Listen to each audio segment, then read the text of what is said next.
무용교회에서 유용교회로 오늘의 묵상입니다. 오늘은 마태복음 10장 34절에서 36절까지의 말씀을 묵상하겠습니다. 성경 말씀을 보겠습니다. 내가 세상에 화평을 주러 온 줄로 생각하지 말라. 화평이 아니요 검을 주러 왔노라. 내가 온 것은 사람이 그 아버지와 딸이 어머니와 며느리가 시어머니와 불화하게 하려 함이니 사람의 원수가 자기 집안 식구리라. 여러분은 예수님을 믿으면 무엇이 좋습니까? 예수님을 믿으면 마음이 평안해지지 않습니까? 예수님을 믿으면 삶의 소망을 경험합니다. 예수님을 믿으면 성령으로 살아가는 감동이 무엇인지 알게 됩니다. 예수님을 믿으면 세상의 욕심들이 버려집니다. 그래서 성도는 예수를 믿는 순간 인생이 180도 바뀌게 됩니다. 이것이 예수를 믿는 성도가 누리는 은혜입니다. 그런데 문제는 나 혼자 예수를 믿었을 때 누리는 은혜가 크지만 그 은혜를 가지고 불신자 가족들과 함께 살아갈 때가 문제입니다. 혹시 가족 중에서 혼자만 예수를 믿는 성도 또는 혼자만 예수를 믿었었던 성도가 있으시다면 오늘 말씀이 공감이 될 수 있습니다. 우리가 예수님을 생각하면 사랑과 용서가 떠오릅니다. 그리고 평안히 쉬라는 예수님의 말씀이 생각이 납니다. 그러나 오늘 말씀에서 예수님은 세상에 화평을 주러 온 줄로 생각하지 말라. 화평이 아니라 검을 주러 왔다고 말씀하고 있습니다. 검의 의미는 세상의 모든 죄악과 불신앙에 대해서 복음을 들고 싸우는 적극적인 대처를 상징합니다. 누가복음 12장 51절에서는 검을 불화로 말씀하고 있습니다. 불신자 가정에서 혼자 예수를 믿으셨던 성도가 있으시다면 화평보다는 불화가 더 많았을 것입니다. 특히 제사를 드리고 있는 집안에서 예수를 믿는 성도가 나오면 그때부터는 불화가 시작이 됩니다. 왜냐하면 성도는 제사상 앞에서 절을 하지 않기 때문입니다. 또한 여행을 가더라도 크리스찬들은 주의를 피해서 가기 때문에 이것 또한 가족들과 불화의 요소가 될 수 있습니다. 예수님을 믿으면 가정에 평화가 있어야 하는 것 아닙니까? 그런데 믿음의 가정으로 시작하는 첫걸음은 결코 화평으로 시작되지 않습니다. 35절을 보면 사람이 아버지와 딸이 어머니와 며느리가 시어머니와 불화가 생긴다고 말씀하고 있습니다. 심지어는 36절에서 사람의 원수가 자기 집안 식구라고 말씀하고 있습니다. 가족이라는 공동체는 서로 위로하고 품어주는 관계입니다.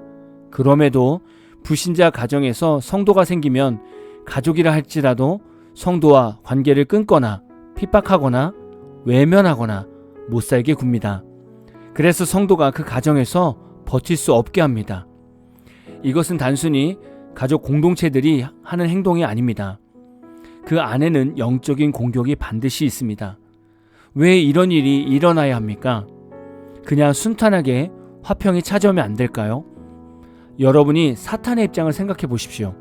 일평생 자신의 자녀로 끌고 다니면서 곧 지옥으로 데려가려고 하는데 갑자기 가족 중에서 한 사람이 예수를 믿는 것입니다. 그리고 심지어는 성도가 가족을 위해 중보 기도를 하는 것입니다. 중보 기도와 예수 이름의 선포 기도는 사탄의 진영에 폭탄을 쏘는 것과 같은 효과가 있습니다. 이런 일을 사탄이 당하고 있는데 사탄이 불신자 가족들을 순순히 예수를 믿도록 놔주겠습니까? 절대 그렇게 하지 않습니다. 어떻게든 성도가 말씀과 기도로 세워지지 못하도록 불신자 가족들을 통해서 핍박하고 신앙생활을 반대하는 것입니다. 우리가 말씀을 알면 우리 가정 가운데 왜 불화가 생기는지 알게 됩니다. 내가 예수를 잘 믿고 있어도 가정의 불화는 찾아옵니다. 심지어는 믿음의 가정에서도 불화가 생길 수 있습니다. 불신자와 성도로 이루어진 가정도 불화가 있지만 크리스찬으로 구성된 가정도 불화가 있을 수 있습니다. 크리스찬 가정에서 생기는 불화는 조금 더 다른 상황이 되기도 합니다. 서로 말씀을 어느 정도 알고 교회 상황들도 알고 답도 알다 보니까 서로 자신이 옳다고 주장하는 일들이 많습니다. 크리스찬 가족 중에서 조금 더 순수하게 신앙생활을 하는 성도가 아무래도 신앙적으로 드러나게 됩니다. 이런 성도는 무엇을 선택하든지 하나님 중심으로 선택하려고 합니다. 그러나 다른 가족들은 교회는 다니지만 세상적으로 타협하고 합리화하면서 문제들을 해결하려고 할 때가 있습니다. 그럼 여기서 서로 의견 충돌이 일어나게 되는 것이죠. 때로는 크리스찬들의 이런 불화의 간격이 좁혀지지 않을 때가 있습니다. 서로 자신의 해결 방법이 신앙적이고 성경적이라고 우기기 때문입니다. 온전히 예수를 믿으며 사는 것이 참 쉽지 않습니다. 그래서 사람의 원수가 자기 집안 식구라고 예수님이 말씀하시는 것입니다. 힘든 시간들을 성령님과 함께 온전히 이겨내면 그때부터 그 가정은 천국으로 화한 상태가 됩니다. 더 바랄 것이 없는 믿음의 가정이 되는 것이죠. 믿음의 가정, 성령으로 하나 되는 가정이 되려면 나 한 사람이 주님과 온전한 동행을 해야 합니다. 오늘 말씀을 묵상하시면서 예수님 때문에 가정에 불화는 없는지, 가정에 불화가 없다면 그럼 나의 가정은 예수로 하나가 되어서 불화가 없는 것인지, 아니면 내가 예수 믿는 성도로서 가정 안에서 믿음으로 제대로 살지 못해서 불화가 없었는지를 돌아보십시오. 예수님의 가정이 되려면 불화를 피할 수 없습니다. 오늘도 예수님 때문에 담대함을 얻으시고 불화 속에서도 멋진 크리스찬이 되시기를 진심으로 소망합니다. 오늘 마무리 찬양은 조은님이 부르신 사람의 끝은 하나님의 시작이라는 찬양입니다. 찬양 후에는 잔잔한 연주곡이 있습니다. 말씀을 생각하시면서 기도하는 시간을 가져보십시오.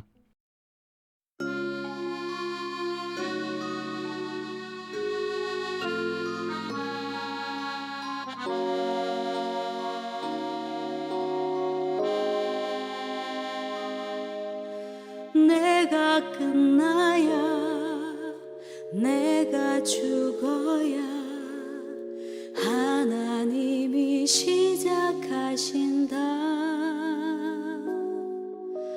내가 깨져야 내가 무너져야 하나님은 나를 사용하신다.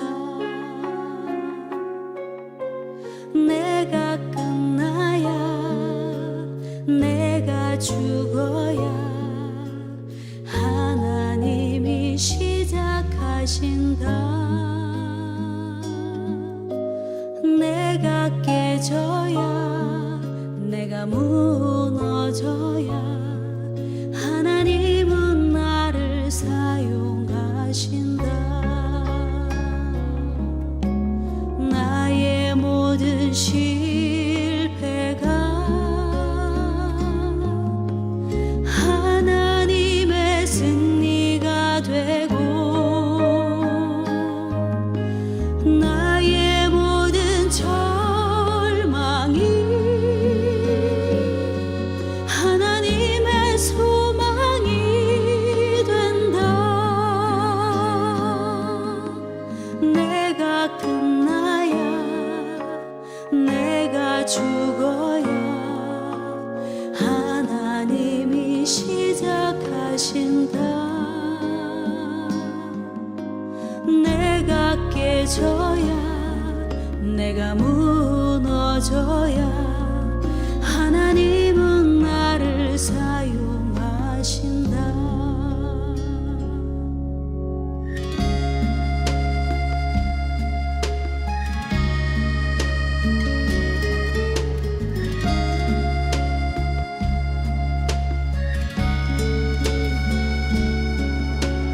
나의 모든 실패가 하나님의 승리가 되고 나의 모든 절망이 하나님의 소망이 된다. 내가 끝나야 내가 죽어야 하나님이 시작하신다. 내가 깨져야 내가 무너져야 하나님은 나를 사용하신다.